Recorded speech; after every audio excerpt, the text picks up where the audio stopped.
Kisah Ujol dapat orderan fiktif.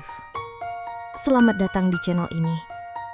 Cerita horor kali ini diambil dari cuitan di Twitter dengan nama akun @catatanyohana_channel.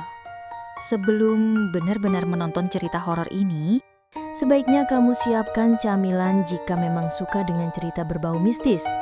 Namun jika tak berani, sebaiknya sudahi sampai di sini karena cerita ini dijamin membuat bulu kudukmu berdiri.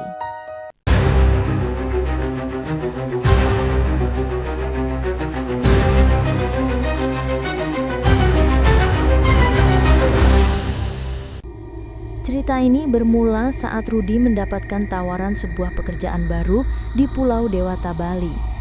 Secara singkat, Rudy dijelaskan akan bekerja sebagai driver ojek online di Pulau Bali, di daerah Denpasar.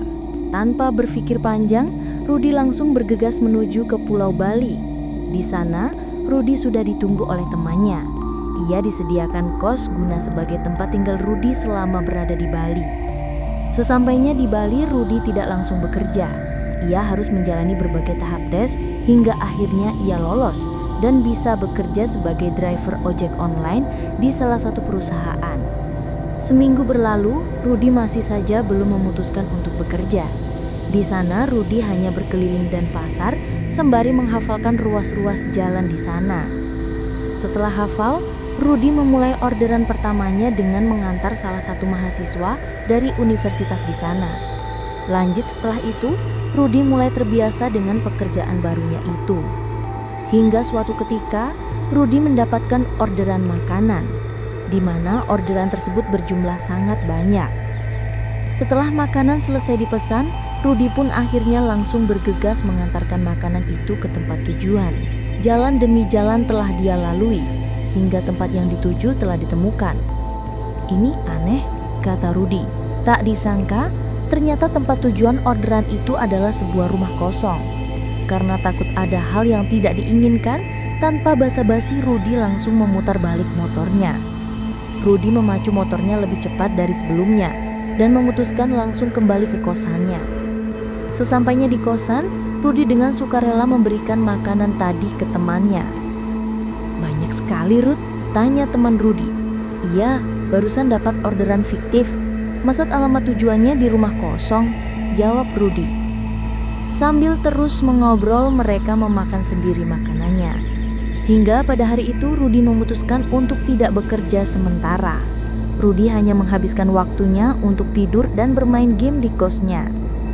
Keesokan harinya, Rudy kembali bekerja karena dirasa hatinya sudah tenang. Hingga sore semua berjalan lancar. Rudy terus mengaktifkan aplikasinya. Saat azan maghrib tiba, dia mendapatkan orderan makanan lagi. Tanpa berpikir lama-lama, Rudy langsung menerima orderan tersebut dan bergegas menuju ke restoran yang dituju. Setelah makanan selesai dibuat, Rudy pun berangkat menuju ke tempat tujuan yang dimana ia harus masuk ke daerah perumahan elit. Di perumahan tersebut banyak rumah yang berukuran besar dan megah. Sebelum masuk, Rudy meminta izin terlebih dahulu ke security setempat. "Pak, permisi minta izin mau mengantarkan makanan di sana," kata Rudy. "Baik mas, sampean langsung saja ke sana," jawab bapak security-nya. Rudy pun langsung berangkat ke sana. Alamat tujuan sudah ketemu. Rudy turun dari sepedanya. Dia pun memanggil-manggil orang yang ada di dalam rumah tersebut. Karena tidak ada jawaban, akhirnya Rudy melihat sekeliling sambil mencari bel.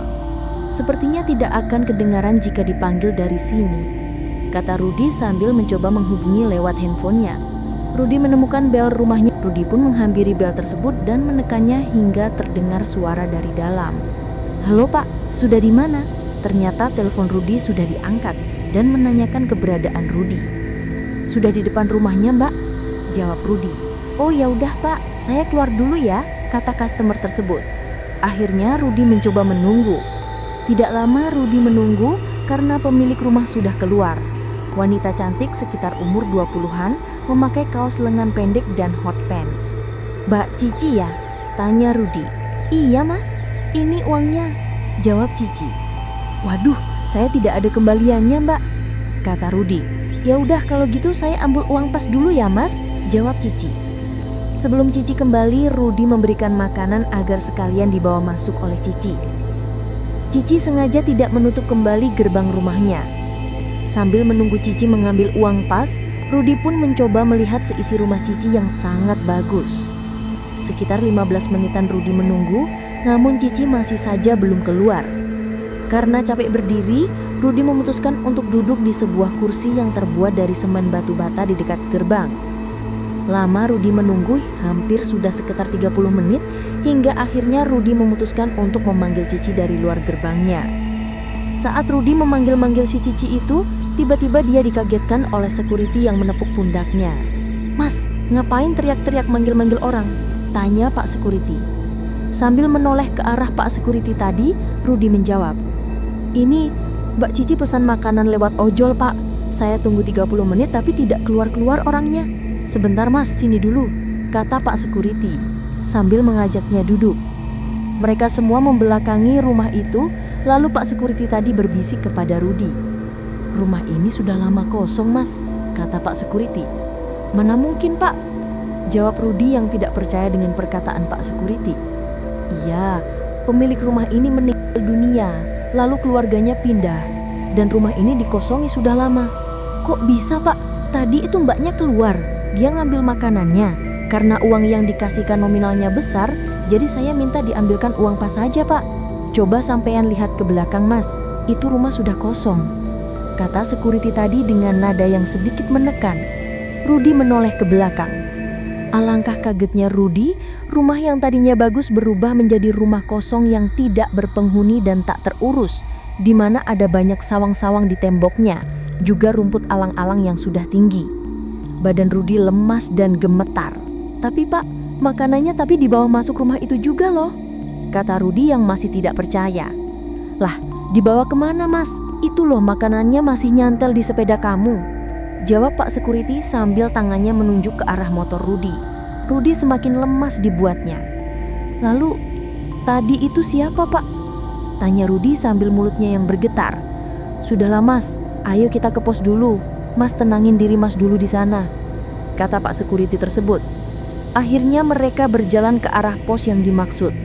Saat itu Rudi menuntun sepedanya karena memang jaraknya hanya beberapa langkah saja, dan juga karena Pak Security-nya juga membawa sepeda pancal. Sesampai di pos, Pak Security itu memberikan segelas air putih kepada Rudi. Lalu dia menceritakan memang banyak kejadian di rumah itu sebelum Rudi. Motifnya sama, memesan makanan lewat ojol. "Ini buat bapak sama temennya aja," kata Rudi sambil memberikan makanan hasil dari pesanan si Cici.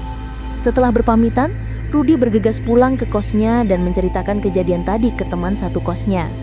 Nah, berinding kan? Jika kau punya cerita horor, kamu bisa tulis punya di room ini melalui kolom komentar. Biar nanti aku jadikan visual cerita kamu. Jangan lupa untuk subscribe, like, dan tinggalkan komentar di bawah. Share juga video ini dengan teman-temanmu. Sampai jumpa di video berikutnya.